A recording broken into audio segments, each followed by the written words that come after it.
Assalamualaikum warahmatullahi wabarakatuh. Innal hamdalillah nahmaduhu wa nasta'inuhu wa nastaghfiruh wa na'udzu billahi min shururi anfusina wa min sayyiati a'malina. May yahdihillahu fala mudilla lahu wa may yudlil fala hadiya lahu. Asyhadu an la ilaha illallah wa asyhadu anna Muhammadan 'abduhu wa rasuluh. Amma ba'du. Puji serta syukur mari kita panjatkan atas kehadirat Allah Subhanahu wa taala yang telah melimpahkan nikmat-Nya sehingga kita masih bisa melaksanakan kewajiban kita, yaitu salat subuh berjamaah. Salawat serta salam semoga tercurahkan kepada Nabi kita Nabi Muhammad sallallahu alaihi wasallam, kepada keluarganya dan para sahabatnya. Jamaah Masjid Darul Abrar yang insyaallah dimuliakan oleh Allah Subhanahu wa taala, perkenankanlah kami untuk menyampaikan sebuah hadis dari Rasulullah sallallahu alaihi wasallam yang bertemakan terkabulnya doa untuk saudara yang tidak di hadapannya. Dari Abu Darda berkata bahwa Rasulullah sallallahu alaihi wasallam bersabda, "Ma min 'abdin muslimin yad'u li akhihi bi dhahril ghaib illa qala al malakul mukilu bihi amin walaka bimisli." Yang artinya, tidaklah seorang muslim berdoa untuk saudaranya yang tidak di hadapannya, maka malaikat yang ditugaskan kepadanya berkata, "Amin, dan bagimu seperti yang kau doakan." Hadis riwayat Muslim nomor 2732. Pelajaran yang bisa kita ambil dari hadis di atas adalah yang pertama,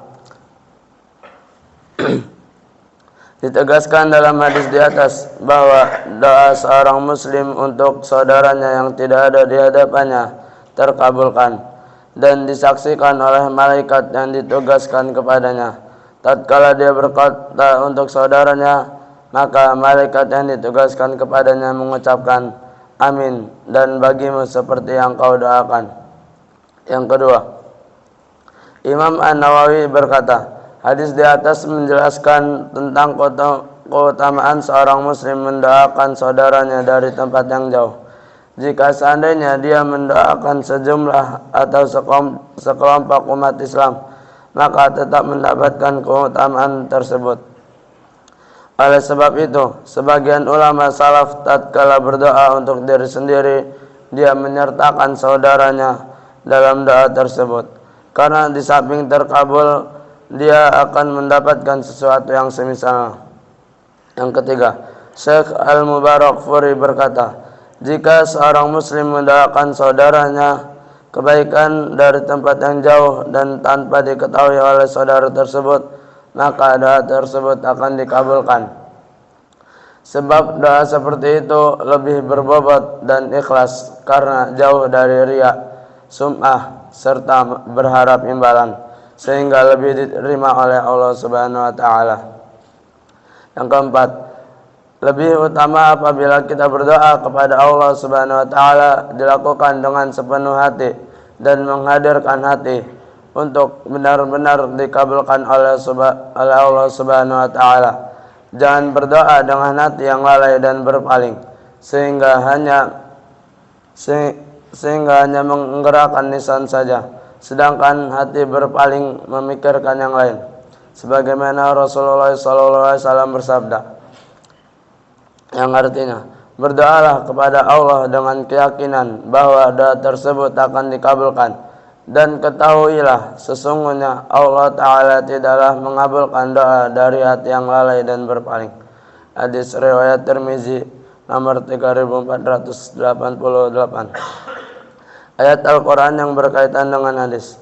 Allah Subhanahu wa Ta'ala berfirman, yang artinya, dan mohonlah ampunan atas dosamu dan atas dosa orang-orang mukmin, laki-laki baik perempuan.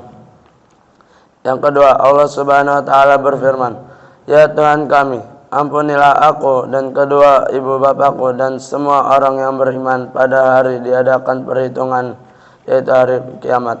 Quran surat Ibrahim surat ke-14 ayat ke-41. Mungkin ini saja yang bisa kami sampaikan sebelum kita mengakhiri pembacaan hadis ini. Marilah kita bermunajat kepada Allah Subhanahu wa taala. Bismillahirrahmanirrahim.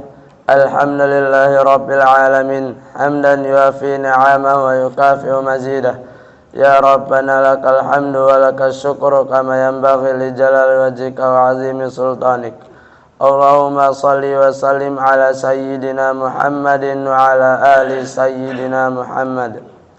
Ya Allah yang maha besar dan maha kuasa, kami mohon kepada Engkau ya Allah untuk para musyrif, pemberi wakaf, orang tua asuh, donatur, pembina dan pengurus yayasan, pengurus ponpes, Bapak, Ibu salat subuh Masjid Zahratul Abrar dan umat muslimin dan muslimat, agar diampuni dosa-dosanya, dosa besar, dosa kecil, disengaja ataupun tidak disengaja, diberi hidayah agar dapat melaksanakan semua perintah-Mu dan meninggalkan semua larangan-Mu, diberi kesehatan agar bisa istiqomah dalam melaksanakan ibadah, baik yang wajib maupun yang sunnah, diberi rezeki yang luas dan berkah agar mau berbagi kepada anak yatim dan duafa dan perjuangan Islam, diberi kemampuan bisa bersabar jika menerima musibah dan pandai mensyukuri kenikmatan, diberi keturunan yang qurrata a'yun, keturunan yang salih dan salihah.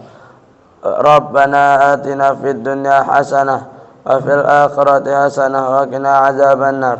Subhanaka rabbika rabbil izzati amma yasifun wa salamun alal mursalin walhamdulillahi rabbil alamin.